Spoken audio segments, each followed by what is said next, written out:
Yeah. Sure. Start. It's recording now. So I don't know if you want to wait a few more minutes or we'll start. I don't know. I'd start. Should we start? Yeah. Sure. So let me just share the screen here. Hey, Arne. Hello, Franco. Hey, Franco. Hi, everybody. Hi. Alexandra, Stu, Franco. James. So can you see the screen? Yeah. Yeah.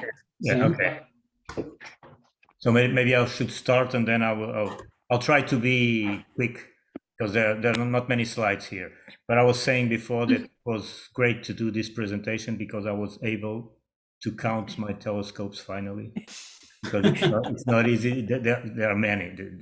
Really, the list is huge, but you can find it on my website. So what I try to do here is only more or less, I'm not going to show everything, and I'm not going to show what's in my house here, but I'm going to show you most of the telescopes that I use most of the time for imaging the deep sky or moon and the sun, of course. But let me see.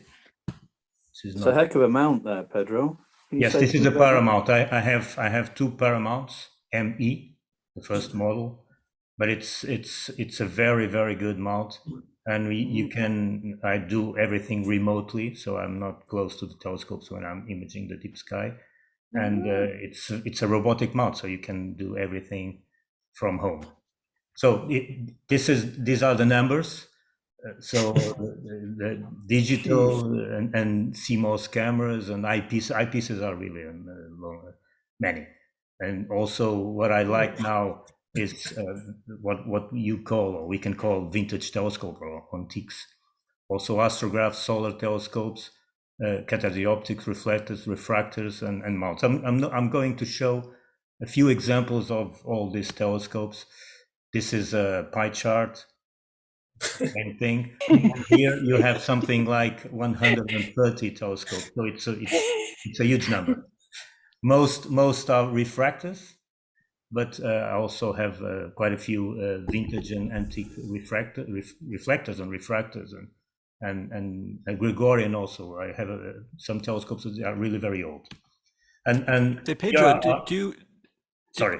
One question: do you ever sell telescopes or only buy them? No. It's a pertinent question. No, normally I never sell telescopes, but sometimes I trade them with other people. So if there are some telescopes that I'm interested in owning, sometimes I trade the telescopes. And what I do is I check almost every day 3 or 4 websites for used instruments. I never buy new telescopes. Most of the telescopes I have or owned or used are second-hand telescopes. So these are the first ones from 73. So I'm interested in doing astrophotography from 73 until now. So it's almost 50 years.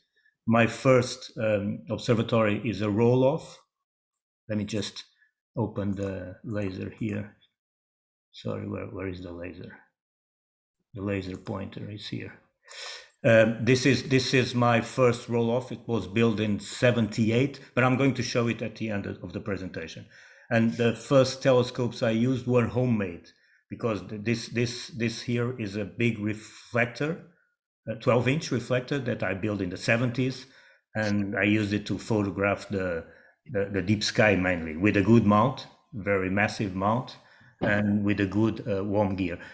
You see a Dobsonian configuration here, and then the equatorial telescope. This was in 78. I still, you can see me here and here also with hair.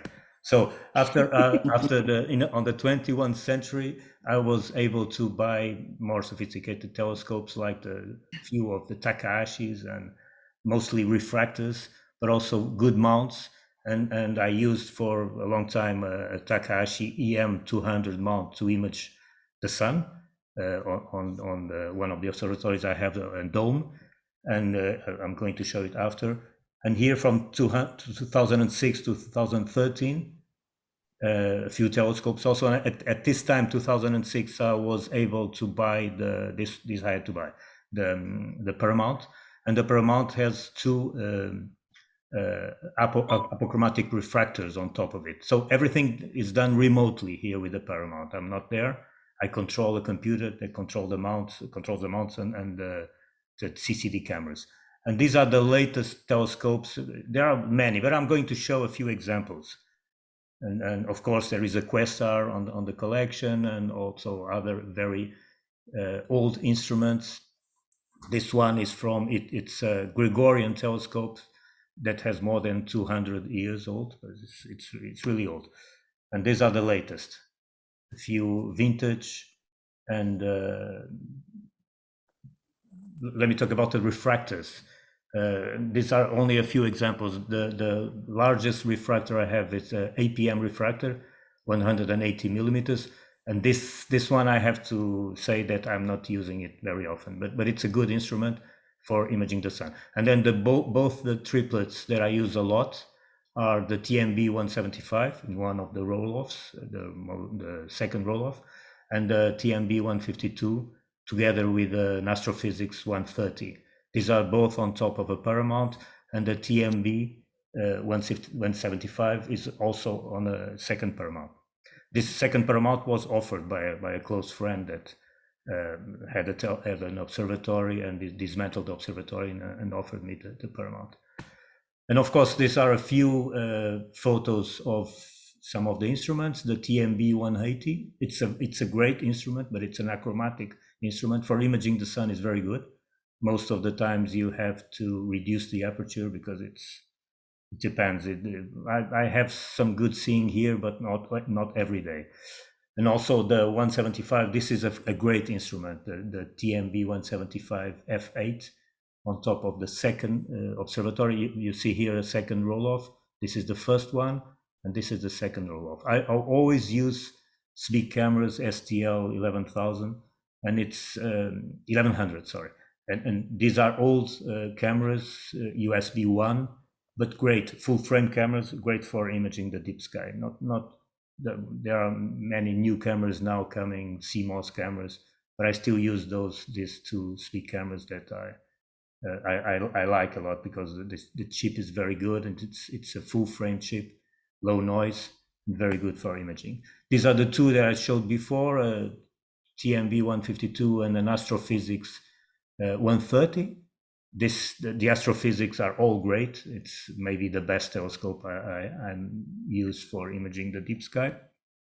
And also a Tech 140 like Alexandris. I have the same telescope, and I mount this telescope on the second Paramount, but now I'm using this Paramount with the 175. The Tech is also one of the best instruments I use. And it's great for everything, imaging the sun, the moon, deep sky, whatever. I still don't have a good field flattener for the full frame cameras that I use, but I plan to buy it soon.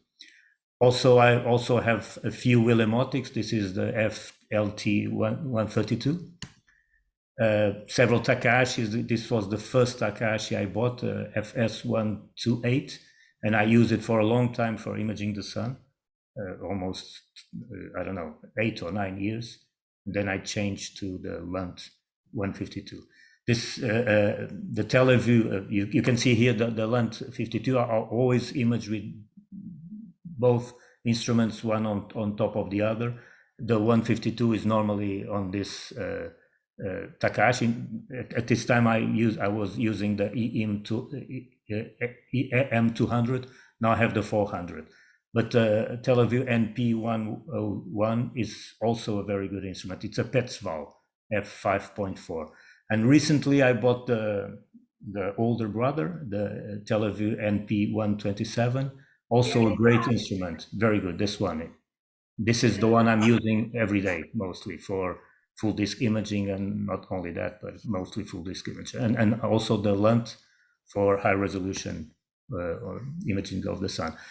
This TMB 100, sorry.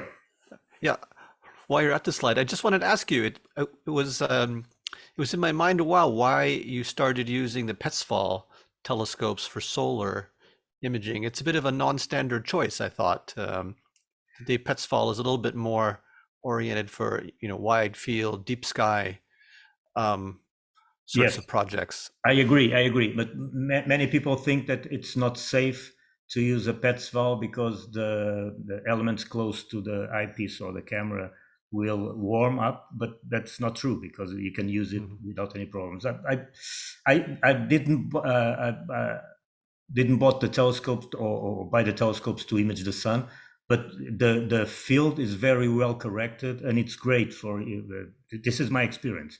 It's great for imaging with this coronados, these etalons, these pre-mid coronados, and it's great.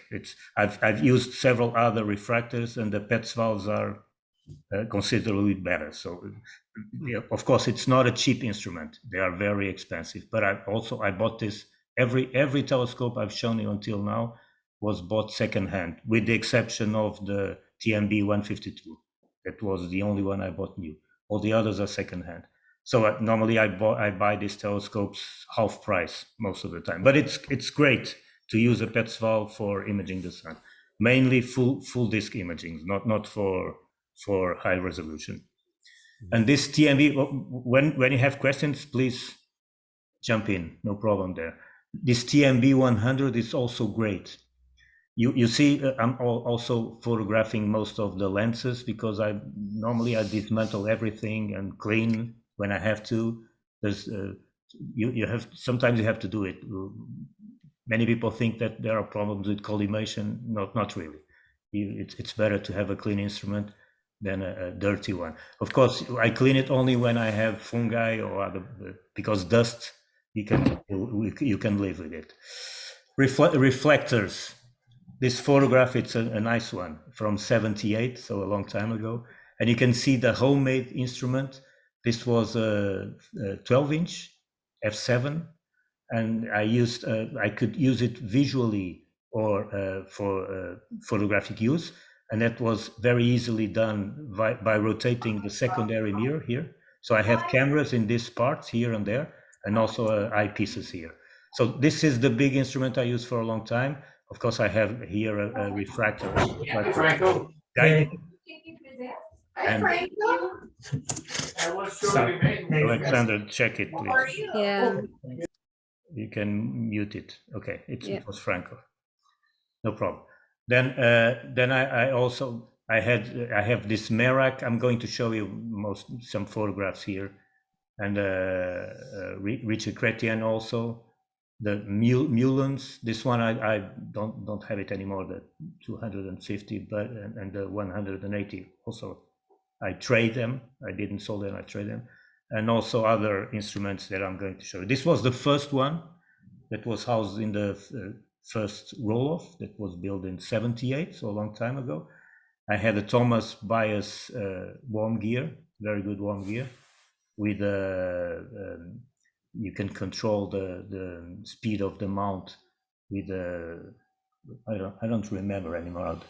You had to choose or control the speed of the mount just to make small corrections when you were imaging the deep sky. And you didn't have at this time in the 70s, 80s, there was no auto guiding, so you have to do it all by eye. And if you were doing an exposure of 1 hour, you had to guide it for 1 hour with your eye at the eyepiece. No auto guiding there. Everything is easier now. Variable frequency oscillator, I think it was. Yes, exactly that. It's a frequency oscillator, exactly. You change the frequency of the current from 40 to 60, something like that, and it changes the speed of the motor, of the right ascension motor. Exactly, that's it. I was on somewhere. Yeah, we are old now. We remembered all those things.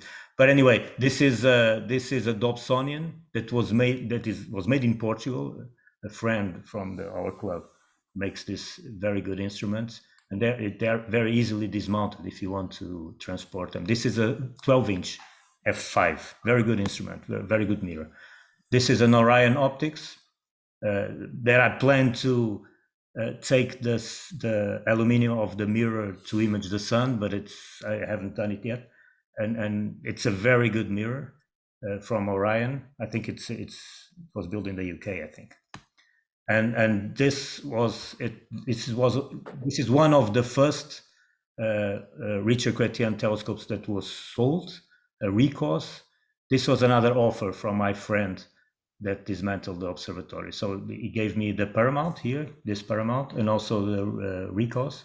This was one of the first models, 250 millimeters f9.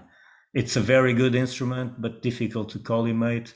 The focus is done by moving the secondary mirror with some motors that you can see here.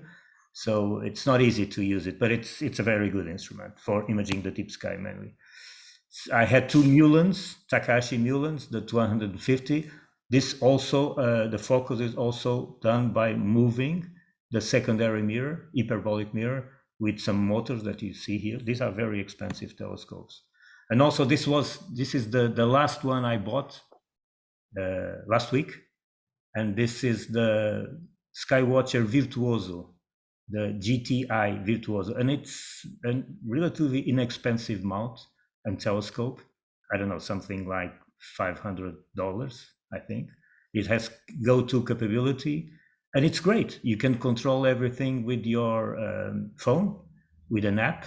And when you align with 1 or 2 stars, most of the time it finds easily all the objects. So this is great for outreach. If you are showing the moon or the planets or some messier objects in an outreach section, is great because it works perfectly. Of course, it's better to use a small tripod like this one. This is the Skywatcher tripod that I use with a Solar Quest mount, but you can mount it here with this is firmly attached, so it has to be, but not when you align the telescope, you cannot move it. So it's very easy to move the telescope around, and it has 8 batteries, and that's it. It works for a long time, like the Solar Quest. So this is a good telescope for outreach sessions. Cathedral optics. I used to own a C14, not anymore. This was a good instrument with a BIOS retrofit that you can see here. A very big pillar for mounting the fork mount. And also I have a few Meet LX200 or Celestrons. You can see them here. This is this Mirage Russian telescope. It's really a Maksutov Cassegrain. It's one of the best I have. And I also bought this secondhand recently, and it's a great instrument mainly for imaging the moon. It's a f10, 7-inch, and of course you have to wait for a long time for the lens and the mirror to stabilize. But I can use a motor to extract or the air from inside the tube, and it takes 1 hour, and after that it's great. Also, I use sometimes this Celestron I'm trying now to image the sun with this Celestron or a Meet 8-inch. And these are some of the vintage telescopes. This is a Criterion Dynamax, and with a cardboard tube. This is interesting. I remember those. Yeah, it is a nice instrument, but it's not very good optically, but it's nice. And also, this is the gem of my collection, a Questar that I bought from someone in Switzerland that wanted to sell it. It belonged to her father, and I bought it relatively cheap because these instruments are really expensive. It came with a Questar tripod, and it's very difficult to find. This is the model from 85, a duplex. And I also have the solar screen to see the sun. And you have to be careful because there is a solar screen and there is a system here that you can use as a finder.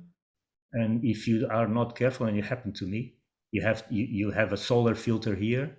And once I aimed it at the sun without the solar filter, and it was a moment of fright. But anyway, nothing happened, fortunately. You have to remember to put the solar screen here when you are imaging or observing the sun with this filter.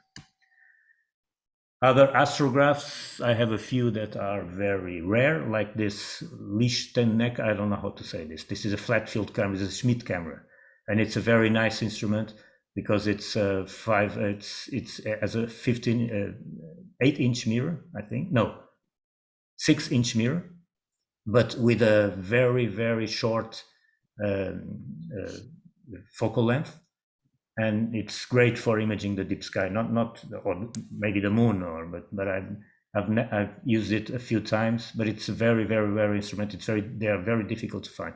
And also 2 other astrographs that are PETS valves, like the Pentax, difficult to find also. The Pentax 100 and the Pentax 75. These are very difficult instruments to find. Also PETS valves, and I use mainly the 75 to image the sun also. For vintage instruments, the oldest one I have is this Gregorian telescopes, or around 1800, and also a few other Zeiss refractors, or of course the Telemanter, old Takahashi's, the first models from the 70s. Unitrons, I have quite a few Unitrons telescopes, including the 102 millimeters, and also some English Broadcastle and Clarkson refractors also. Let me show you a few. This is a Watson and Sons refractor, maybe from the beginning of the 20th century, maybe. It's a nice instrument, terrestrial one, but nice. I cannot see it here, but let me see. I think it's 75 millimeters. I cannot see because of the zoom here, but I don't know. The Zeiss Telemanter here, it's very nice also. Nice instrument. This is another very rare telescope. I think that only about 100 were built. A Unitron 75 folded refractor. It uses exactly the same lenses as the normal model 75, but this is the folded model. The 4-inch is rarer still, but this one is really not very easy to find. And also, this was another telescope that I found recently, about 2 or 3 months ago, in a Spanish site selling lots of other things, but not telescopes. And the people or the man that sold this telescope, he didn't know what he was selling, because this is a very, very rare instrument, and it was relatively cheap. At that time, this was the telescope. It cost something like the same at that time in the 60s, like a Volkswagen. So it is as expensive as a car, and it has everything. It's very, very. It weighs something like, I don't know, 40 kilos. Difficult to transport, and it has a very large wooden box that it came everything like it was not used, so it's totally new, and it was a very, very nice find. You can see the box here, and it has a very nice instrument because a nice system that you can use a finder here. You have a mirror there. Either you use the main telescope or a small finder here to find some things. The eyepieces there. The eyepieces are very different from the ones we use now. But this is an F10 Newton, so it has a spherical mirror, but very good optically. And of course, the Unitrons. The Unitrons have several names. They were sold like Unitrons in the US, and in Europe they were called Polarex, and also in Germany it has a different name. But these Unitrons are really great. These are achromatic refractors, very well made, almost no chromatic aberration, and this is what the 102 model 152 F15 Unitron with the Unitron mounts. I tried to find all these instruments with the original mounts, original tripods, with the boxes, and these are not difficult to find. This one I bought also in Spain, very cheap. Again, they didn't know what they were selling. So, and now the solar telescopes. We come to solar now. Most of the times I use the Lunt 152 or the Lunt 60. I also have a Lunt 60 for CAC, but most of the times I use the 152. It's really a very good instrument. It has a blocking filter of 300 that could be used with instruments up to more than 3 meters focal length, and also use the CAC model for the same instruments. And these are my main workhorses, is the 60 and the 152. And also I have a few PST mods that I made. I have a few PSTs. They are not very good. It's very difficult to find a good PST etalon. But if you try several. Most of them will work okay, but they are not great.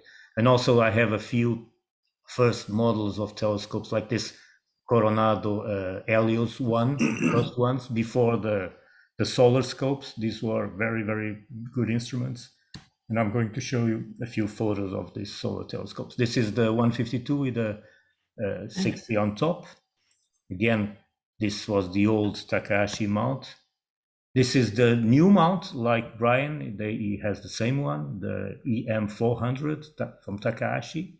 I bought this mount from the UK, derived from the UK. It's very, very good mount, and it's perfect for solar imaging. Also for the deep sky, but it's not easy to control remotely. So for the deep sky, I use mainly the paramounts. Of course, if you mount all this stuff here, the two etalons, and you have to use some weights here because this could be dangerous. If this thing falls to the ground, it happened to me once. It's a pain because here you see a pre-mid Coronado SM60 and Coronado SM90, the second version. It's not very good. So I use both for double stacking, and they work okay. But the Coronado SM92, it's not great for. It's not on band, but for double stacking, it's very nice. And I also use a BF30 here. This is a BF30 from Coronado. This is the Coronado SM92. It has this ring here. So you have to control lots of things. You have to control the tip of the etalon, and also you have this ring here. And sometimes it works, but mainly for double stacking. And I have two of this, and the first one is really very good. The other one not so good. And this is the one I use most of the time, and it's perfect. It's sometimes even the pre-mid etalons are not all equal, and some are good, others are not very good. This is the BF30, and I only have one. I have several BF15, BF10, but the BF30, it's really blocking filter is really very good. And I have a few smaller pre-mid Coronados. This is the SM40. I also have the newer models, but the pre-mids are always better than the new models. You see here a Coronado SM42. So these are the new models, and the old pre-mid models, smaller ones, but better for sure. This is the Coronado Helios 1, a difficult telescope to find. I found it here on what we have, OLX. I don't know if you have the same thing that sells everything. And it was really cheap. I paid for this 150 euros. So it's nothing. For a Coronado, it's really a very good instrument. It's still in perfect working order. It has more than 20 years, maybe. And it's perfect. Of course, it's not the same as the new solar telescopes, but you can dismount everything as I like to do. The blocking filter is internal. You have ERF here on top, and the lens is behind, and the blocking filter is internal. And it works perfectly. And also I bought recently this solar scope, the 50 solar scope, the Solar View 50. It's also a very good instrument for visual, because if you are imaging, even if it's very good visually, you have to use good flat field images, and it's not great. But this is the reason why I was saying that not all etalons are made equal. Some are good, some are not very good. But this, I tried to use this etalon here with other telescopes, and I did it, but it's not perfect. So it's very good with this instrument for visual use. I use it all the time here, and for outreach sessions also. And this is another thing that I don't know if you heard about this. This is the Denkmeyer optical spectrum. This is a transformation for the PST. You buy this tube here. It has a 60 millimeter objective, and then you can use the black box from the PST. And it's not good. It's not bad. It has a bigger aperture, and it's the same problems with the etalons we have on the PSTs. but it's a nice instrument. Of course, I had to change this here because I took off one of the rings to reach focus, but it's very nice for visual use mainly. These are the PST stage 2 mods I use sometimes. The distance here have to be well, it's about 20 centimeters from the Ettalon up to the camera, and it works well. All these adapters are difficult to find, but if you have a lathe, you can build them. So it's a good system if you don't have other means to image the sun in H alpha. And I use this PHT mods with the tech and also with the TMB 100, and they work well for imaging and also for observing. The Daystar, of course, we all had problems with the Daystar chromosphere, and recently I had to dismount everything. So what I did, I took off the blocking filter. It's on top of the Questar. I took it off, and I used the filter, Bader filter, with, I don't remember if it's the 7 nanometers or the 30 or 15 nanometers, I don't know, but one of these Bader filters that you can mount here. And I also use a BF15 that was modified by Bell Optic with the ITF replacement filter, because we all know that these ITF filters, they will go bad in a few years. So this is not very cheap, but if you have an old blocking filter from Coronado, it helps if you change the filter, and you can do it, I don't know, for 120 euros, I think it is, from Embellotic. This is a German company. That's a very good company. So if you take this filter off from this part of the Coronado, and then there is 35 nanometers. You put this here or there, it's the same. You have all your old or bad Daystar will come to life, and this is nice. I was planning to retire the Questar, and then when I did this mod, it's a totally different Questar. So it's a Daystar. Sorry, it's a nice instrument. Of course, you have to use, with all CMOS cameras, you have to use this tilt. And the Daystar interference eliminator, it's expensive, but it's very good. And also you have to cover this, because if you don't, it leaks some light. So I always have a black bag on top of it. But now I'm using here the blocking filter, the modified blocking filter, and the Quark Daystar without its original blocking filter. It works great. I'm using here this the Daystar with the Lunt, and also I can put on top of the Lunt by double stacking with the Coronado SM90. It's a nice, but then the image becomes very dim. You have to increase the gain of these cameras. Of course, the CMOS cameras are not great as compared to CCD cameras. So it's not easy to deal with all of this, because they are very noisy, and it's difficult to process the images after. Cameras, what I use as cameras, mainly I use CCD cameras. I still use the Grasshoppers from PGR, now it's FLIR. I still use this, and I love these cameras, the 28S4 and the 28S5. Now I'm using the S5 again, because it has bigger pixels, and it's a very nice camera for most of the work. And I use the 174 also. Everybody is using the 174 from, these are all CMOS cameras. The 1600, it's good, but the speed for acquiring images is very low. And also I'm having some problems with some interference with this camera. I don't know why, but it's not perfect. So most of the time I use the 174, and this is a great camera for imaging the sun. Of course, you have to make very nice flat field images. If you don't, it will be a mess. And finally, the observatories. These are the 3 observatories, 2 roll-offs. This one was built in 78. This was built during the pandemic, and it's a smaller one. There is one Paramount here, another Paramount there, and this is the dome that I use for imaging the sun. This is a drone images of the Paramount with the two scopes, the astrophysics and the TMB 152, astrophysics 130. This is a dome recently painted, so everything is nice now. And the second roll-off that I built recently, this was very, very easy to build because this was made with materials that you use in gates. This is roof mate and wall mate. Everything is in aluminium. This was mounted in 2 weeks, so it's relatively cheap also, very easy to use. And this is my surroundings. So the observatories are here. You have the Tagus here, there, over there. So it's a rural area.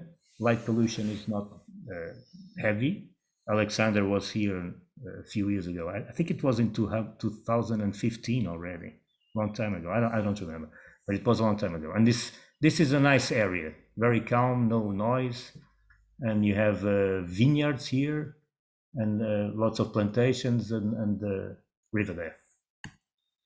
And that's it. I will stop sharing this. If you have any questions, please shoot. Thanks, Pedro. Yeah, actually, one thing you didn't touch upon were Herschel wedges. I saw you had a bit of a collection of those. I saw, of course, the Botter, but I think you have a like La Cetera. Yes, I have one of each. Yeah, and I've heard good things about the La Cetera, but what's your opinion? I bought it from Franco, and it's a very nice Lacerta. We call it Lacerta. Lacerta. And it's a very good instrument because you can use the polarized stuff because it has the angle, the right angle to use the polarized filters. It's good for the big refractors. Normally I use the Bader ceramics. Those are the better ones because they have the prism is from Zeiss, so it's perfect. But the Lacerta, I think this is an Hungarian company, something like that. I think it is. But it's very good and it's not very expensive. I have the big model and I used it sometimes, mainly for visual with big refractors. With the 180 refractor, it's perfect for that. Yeah, I do recommend the Bader ceramic. Yeah, I heard from someone that he liked the Lacerta because it actually attenuates less light. Yes. So because of the Brewster angle and so on, and exactly so the Brewster angle. He thought that was actually an advantage that he got more light through than a typical. Yeah, but it's open. It's open from the bottom is open, and it's not easy to use because it's the Brewster angle. It's very convenient. If you rotate the polarized filter, it's perfect.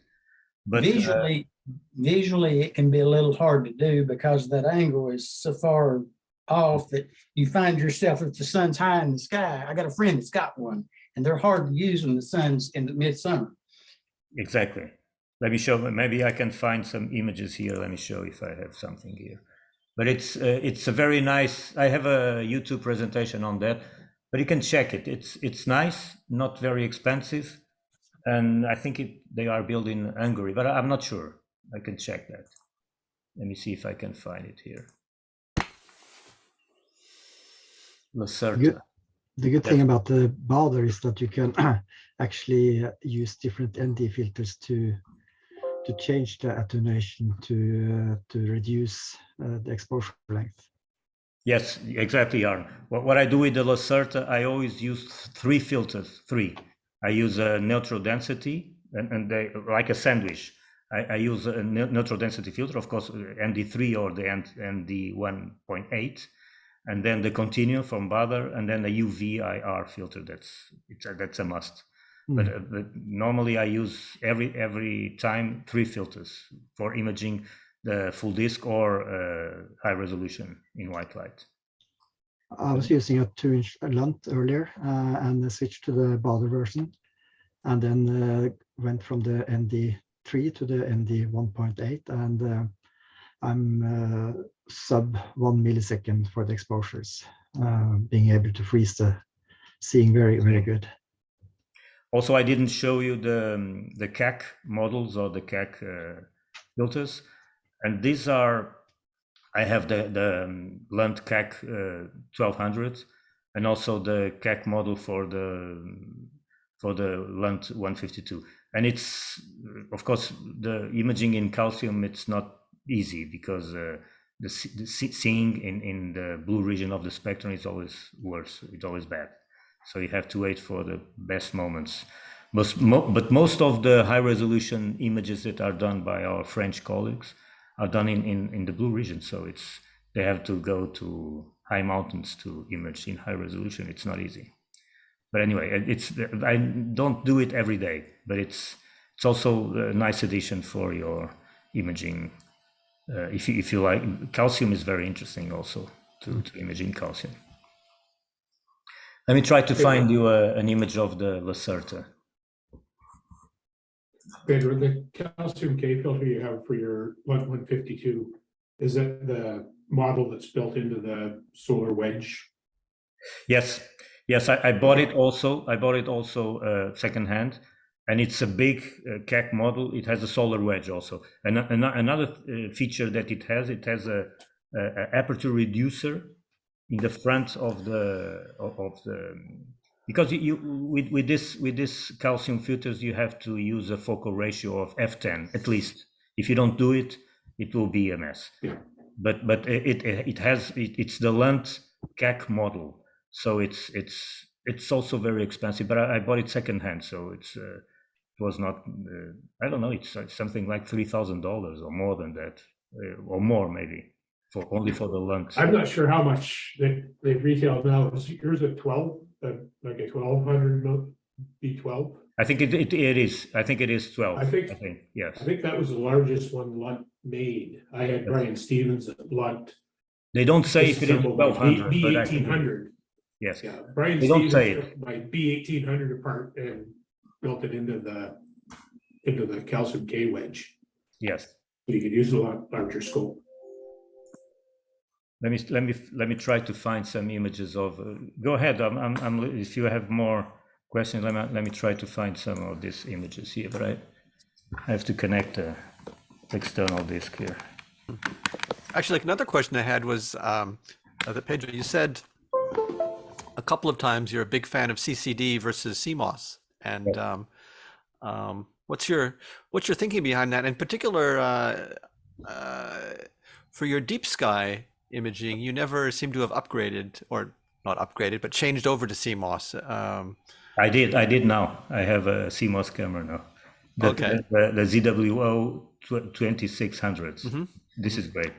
But the dynamics of a CMOS is very, very bad. When you do a non-linear stretch on a galaxy, it's a mess. So there's nothing to do with CCDs. I still prefer the CCDs. Mm-hmm. And for solar, it's the same thing. So I don't know. But the CCDs are almost gone. So we have to in a few years it will be very difficult to find a CCD.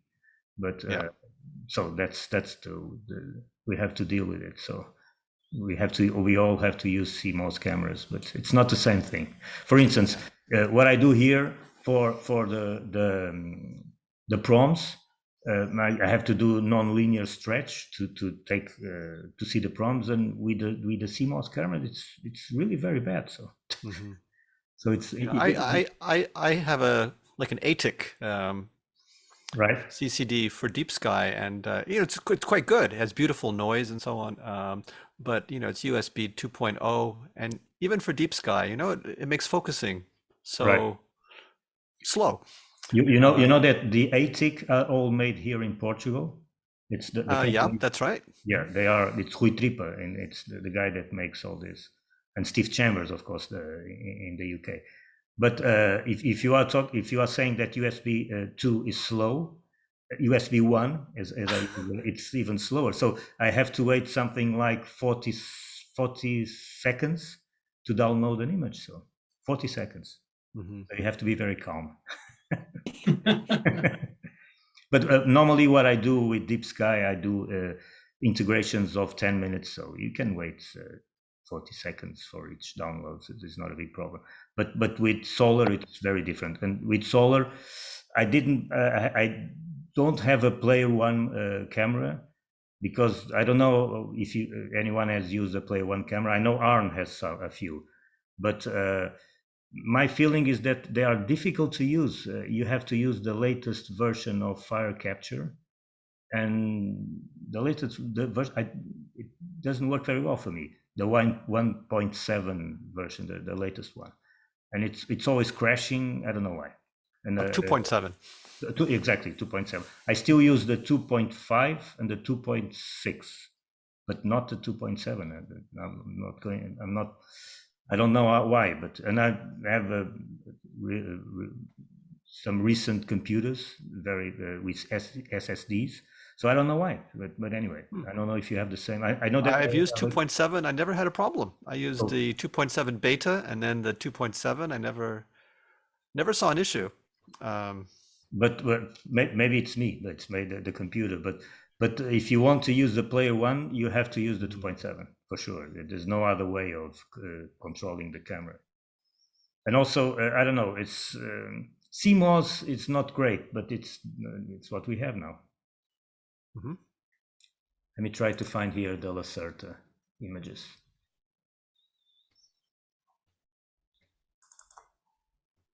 Fire away if you have more questions. Pedro, I didn't see anything like solar binoculars. No, I don't have. I no, exactly. I don't have those.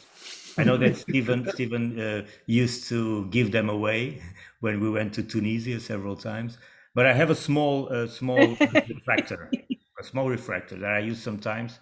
Now, for instance, there are big groups on the sun, and you can see them fairly well. Even when the sun is setting, you can see them with a filter or whatever. It's nice. Let me see if I have too many images here, but let me see if I find the. A question for Arne. You have a lot of ZWO boxes behind you. Are those actually real, or are they for advertisement? They are real, yes. Oh, okay. Yeah. That's a lot of boxes. I bought a 1600 mm camera to start with solar observations, but as Pedro, I also struggled with Newton rings. Mm-hmm. So now I'm mainly using 178 mm and 183 mm for solar imaging, and then also I have a 120 for guiding, and a couple of 178 color cameras, one for planetary imaging and one for all sky imaging. And then I have tested, this is what Pedro talked about, the Player One camera. So this is the 174 version, with the new additional cooling. Do you find any advantage for having this cooling, or no? Well, I don't live in a very hot climate, so it's not about reducing noise, but it's about maybe giving the electronics a little bit better operating temperatures. So right, it's able to drop, I think, 7 or 10 degrees at least. Because when you use Fire Capture, you have this nice feature to see the temperature of the correct chip, and normally with me it's 40 degrees, 50 degrees all the time, so it's high. 35 around Celsius, I think. Okay. So and especially if I do long runs with for time lapse, it's nice to be able to keep the one thing that I don't have in my collection. It's something behind you, a replica of the Newton telescope. I'm searching for that for a long time, and it's very difficult to find one. I bought it in Novosibirsk in Russia during a solar eclipse trip. Exactly. Yeah. There are some Russians one, but I wasn't able to buy one. It's very nice.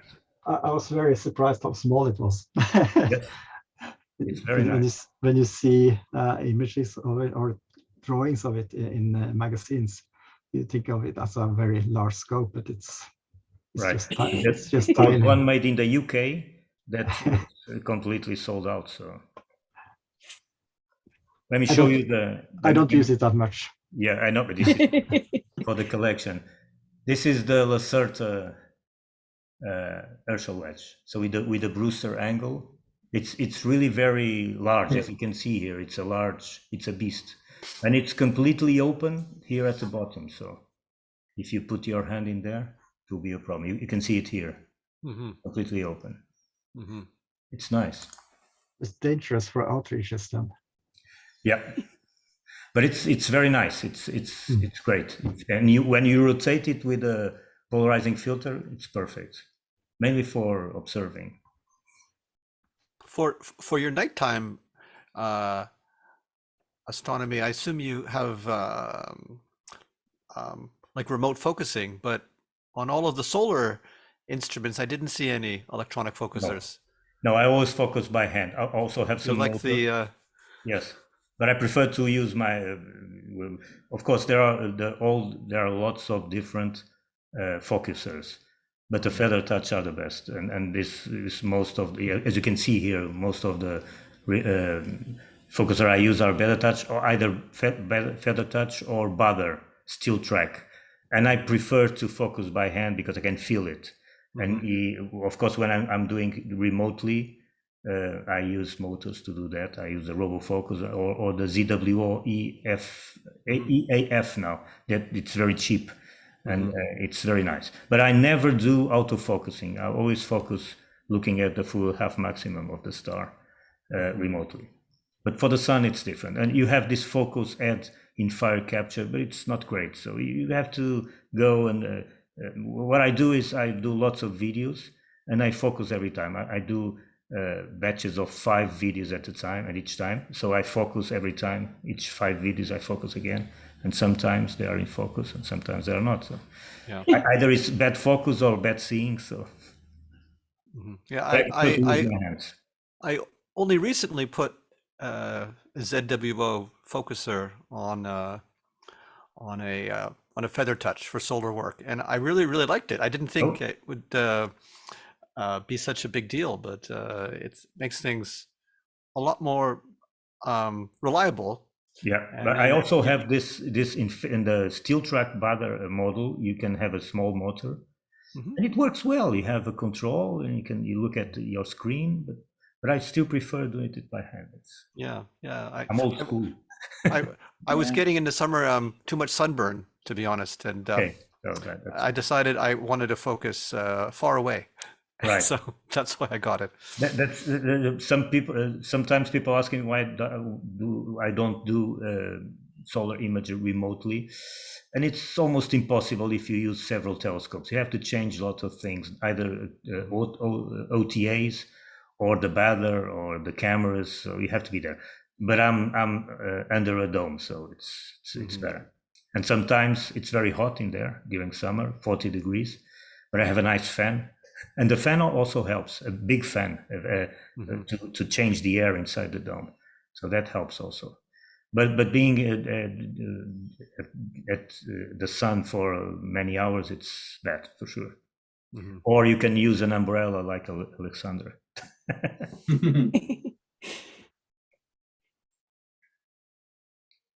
So Peter, can I show this video to my wife to explain that I have very few telescopes? Exactly. I need no more. problem.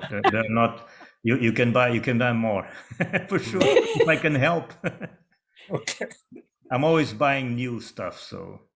But I like it. So it's like a collection, but I don't use though. It's like in a library. You don't read all the books in a big library, but I use it not every time, but most of the time. But it's very, very impressive, incredible. Yeah. Do you have many children who will inherit your collection? No, only one daughter, but she lives in Mozambique, so when she comes back, she's used to it. But she likes astronomy. She's a veterinarian, so but she likes astronomy also. So anyway, someone will inherit it. Maybe the club, the Amateur Astronomers Association. Maybe, I don't know.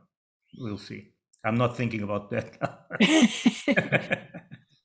It's a very impressive collection. So do you have one that you prefer? One telescope that is your favorite? Or? No, there's not one telescope that you can use for everything. But I can say that the best ones I have, and the ones I like using the most, it's the Astrophysics 130 and the Tech 140. Those are the best ones for sure.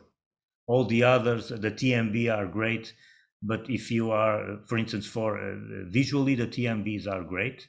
But if you are imaging without filters, the stars will be blurred, and this is very. It's not great for a telescope that costs. So the Tech 140 is for solar, and the Astrophysics is for deep sky.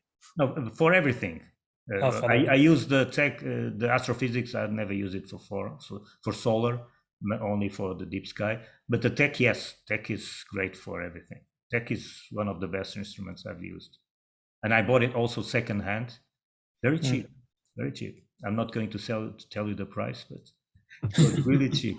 It's the same one that Alexandra has, right? Exactly. I bought it less than half the price. Yeah, I think mine was, I bought that a long time ago, actually. I think the price has gone up a lot since I bought it. Yeah. And of course, the TMB 175, it's very, very expensive. And I also bought it very cheap. So it's now TMB is an American brand. TMB is Thomas Beck. Yes, it was sold in America, but all the objectives, the lenses are Russian. Really? But it was built. It was sold by Thomas Beck. That's Thomas Beck. Does the name TMB, but it's gone now. And now they are sold by Markus Ludes in Germany, and it's APM now, more or less the same. So the TMB doesn't exist anymore. It's APM now. Yeah, different lenses on different tubes or OTAs, but it's almost the same. Of course, if you have a triplet, it's much better than the apochromatic doublet. That you can see the difference when you're imaging in color or the deep sky. But for solar, you can use almost everything, even an. So now they're going to have their lenses. They're going to get their lenses somewhere else, because I don't think they're going to get them from Russia, right? Maybe, I don't know. From Ukraine, they were made in the Ukraine, but I don't know. You can ask our friend from Ukraine, because I think he's an optician also. But these telescopes are very difficult to find. But you can find in the second-hand market. You can still find them. I was actually happy to see that Valerie's online again, because I was a little concerned. Right. It was more or less telling us the story during the war there, but I think it's already doing imaging also. I've seen some images recently. Great to see everybody. Yes, we should do it more often. Yep. I don't know if should we shut it down, or I don't know if you have. I think that if anybody else there's no more questions, then we've been an hour, so it's about time to close, I think. Right. Maybe I will stop. Very much, Pedro. It's fantastic. You're very welcome.